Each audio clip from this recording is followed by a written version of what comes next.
warahmatullahi wabarakatuh. Selamat pagi. Jadi sekarang kita akan masuk ke materi operasi hitung campuran. Jadi pengertiannya dulu. Jadi pengertian operasi hitung campuran itu adalah pengerjaan hitung bilangan yang memuat sekurang-kurangnya dua tanda operasi ya. Jadi misalkan penjumlahan dengan pengurangan atau mungkin perkalian dengan pembagian. Jadi minimal itu ada dua tanda operasi hitung.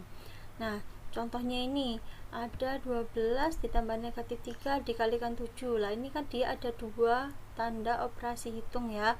Ada penjumlahan dan perkalian. Kemudian yang kedua ada negatif 15 ditambah negatif 18 dibagi 2 dikurangi 24. Nah, ini ada tiga tanda operasi hitung. Ada penjumlahan, pembagian, dan pengurangan. Kemudian yang ketiga ada 4 ditambah 32 ditambah negatif 7 dikalikan 5 dikurangi negatif 9 dikali negatif 16 dikurangi 25. Jadi ini ada tiga juga tanda operasi hitung, ada penjumlahan, ada perkalian, ada pengurangan. Nah, kemudian dalam melakukan operasi hitung campuran itu ada aturannya ya. Jadi operasi hitung bilangan bulat yang sering digunakan itu adalah penjumlahan, pengurangan, perkalian, pembagian, dan juga tanda kurung.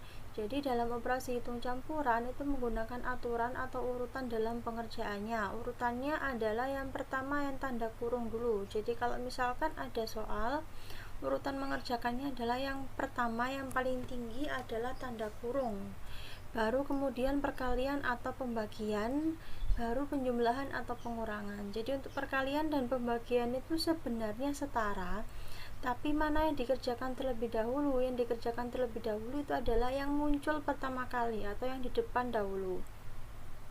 Jadi misalkan perkalian ada di depan ya dikalikan dahulu, kalau pembagiannya yang di depan ya dibagi dahulu gitu ya.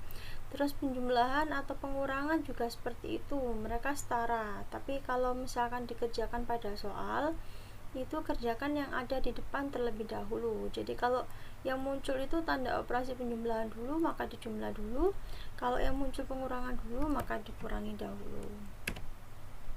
Nah, ini contoh soal, misalnya ada soal 32 dikurangi 14 dibagi 7 dikurangi negatif 9 dikali 36 dikurangi 25 sama dengan berapa.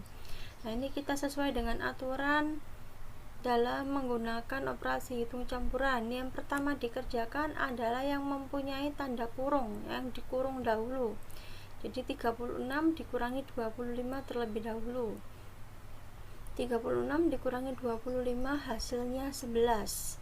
Nah, kemudian setelah seperti ini kerjakan mana dahulu? Ada pembagian, ada perkalian.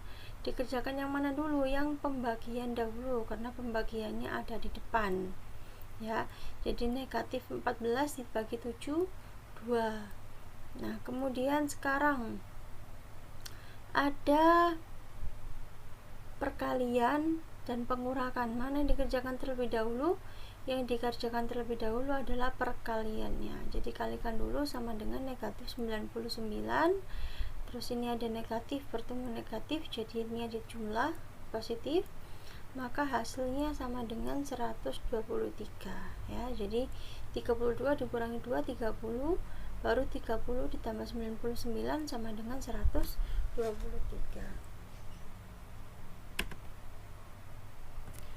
Berikutnya sifat operasi hitung campuran. Jadi dalam operasi hitung campuran itu ada dua sifat yang berlaku ya.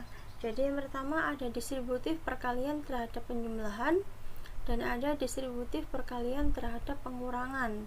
Jadi A dikalikan B ditambah C itu sama dengan A dikali B ditambah A kali C. Jadi A dikalikan B baru kemudian A dikalikan C, seperti itu. Terus distributif perkalian terhadap pengurangan sama ya. Jadi A dikalikan B dikurangi C, maka sama dengan A dikalikan B terlebih dahulu baru dikurangi A dikalikan C. Jadi A dikali B dikurangi A dikalikan C. Nah, ini contoh soal operasi hitung bilangan bulat. Jadi operasinya campuran ya. Soal yang A negatif 48 dikurangi negatif 40 dibagi 5 ditambah negatif 7 dikali 16. Nah, soal yang A ini mana yang dikerjakan terlebih dahulu? Ada pengurangan, ada pembagian, penjumlahan, perkalian. Mana yang dikerjakan terlebih dahulu? Yang dikerjakan terlebih dahulu adalah pembagiannya. Jadi negatif 40 dibagi 5 dulu, hasilnya negatif 8. Nah sekarang ada pengurangan, penjumlahan, perkalian. Mana yang dikerjakan terlebih dahulu? Yang dikerjakan terlebih dahulu adalah perkaliannya. Negatif 7 dikali 16 sama dengan negatif 112. Berikutnya ada pengurangan, penjumlahan. Nah ini ada khusus ya, ini pengurangan bertemu negatif maka jadinya penjumlahan, penjumlahan bertemu negatif maka jadinya pengurangan, sehingga negatif 48 ditambah 8 dikurangi 112 sama dengan negatif 40 dikurangi 112 sama dengan negatif 152.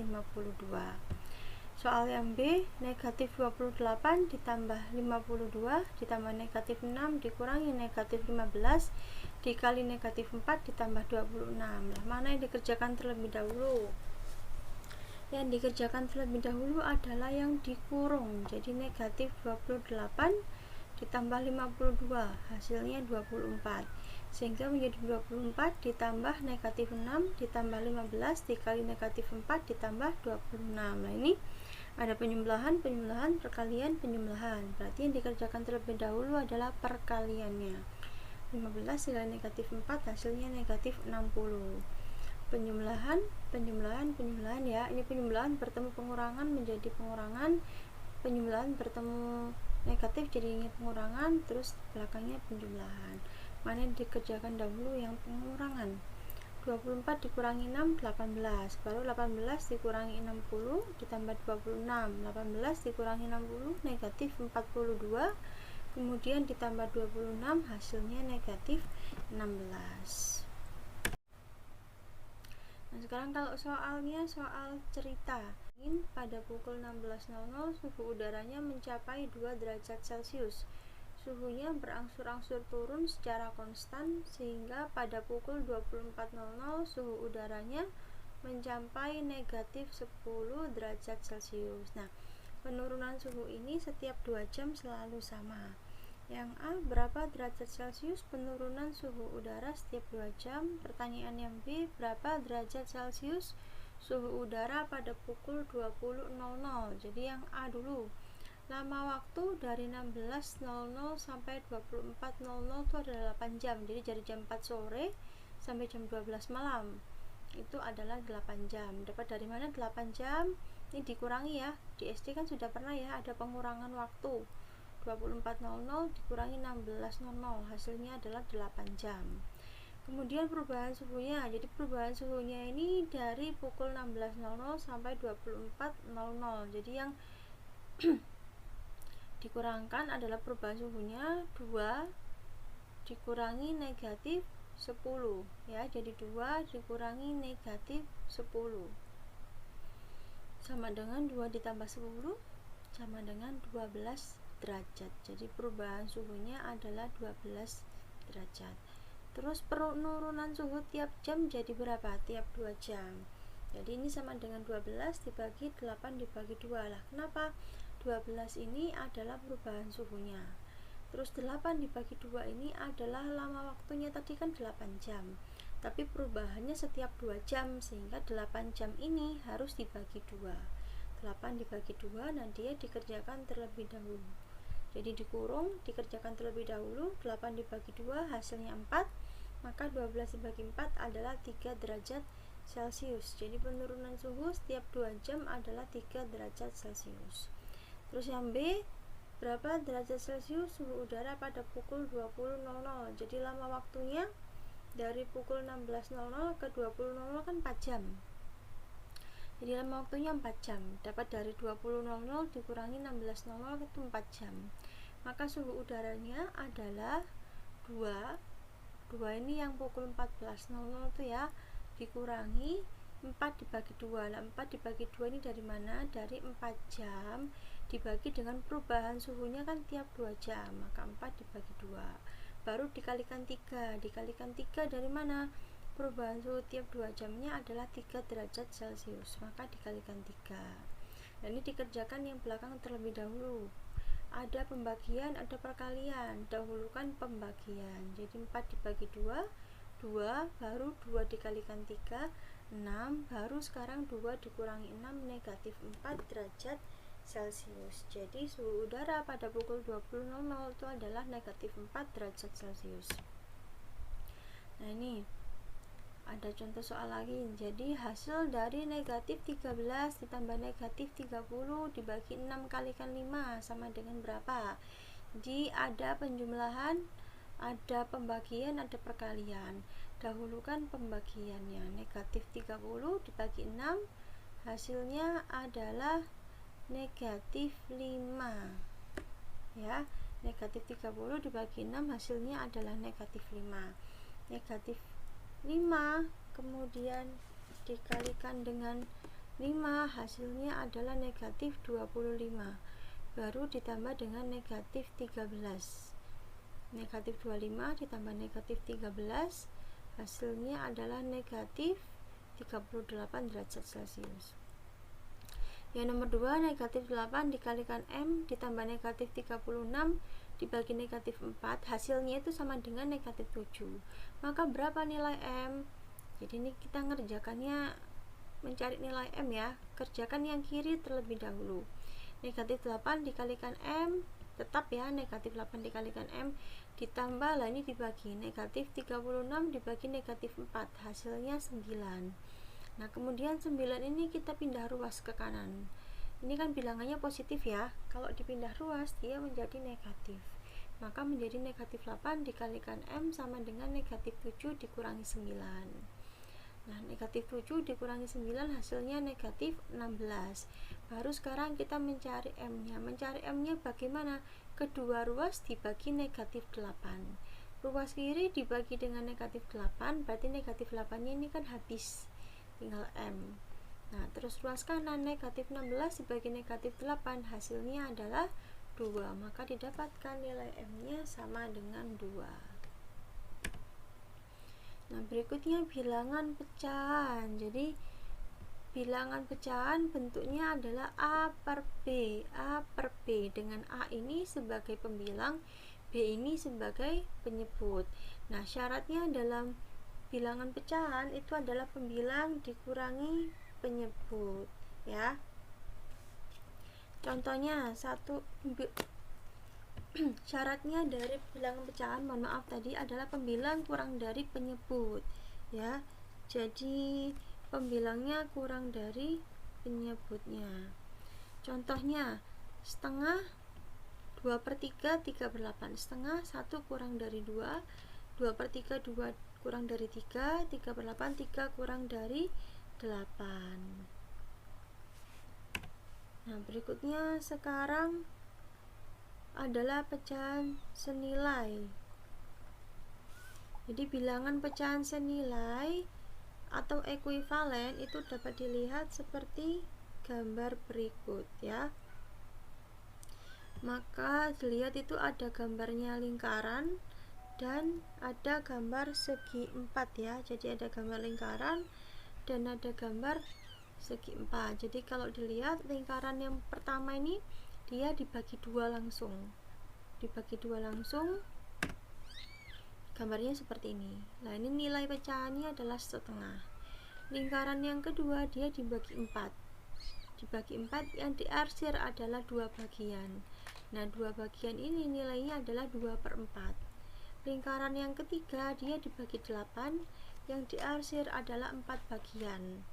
Nah, 4 bagian ini nilainya adalah 4/8. Sehingga bisa disimpulkan dari gambar ini kan terlihat ya, pecahan itu setengah, 2/4 dan 4/8 itu nilainya adalah sama. Terlihat dari gambar itu. Jadi walaupun yang ini diarsirnya separuh, yang ini adalah 2 bagian yang diarsir, yang ini ada 4 bagian yang diarsir, tapi mereka itu adalah sama-sama setengah bagian lingkaran. Terus berikutnya yang segi 4 juga seperti itu. Jadi ada satu kotak gitu ya, persegi panjang ini dibagi menjadi 2, yang diarsir sebagian. Nah, sebagian yang diarsir ini nilainya setengah. satunya lagi dibagi 4 diarsir 2 bagian. Nah 2 bagian ini nilainya adalah 2/4.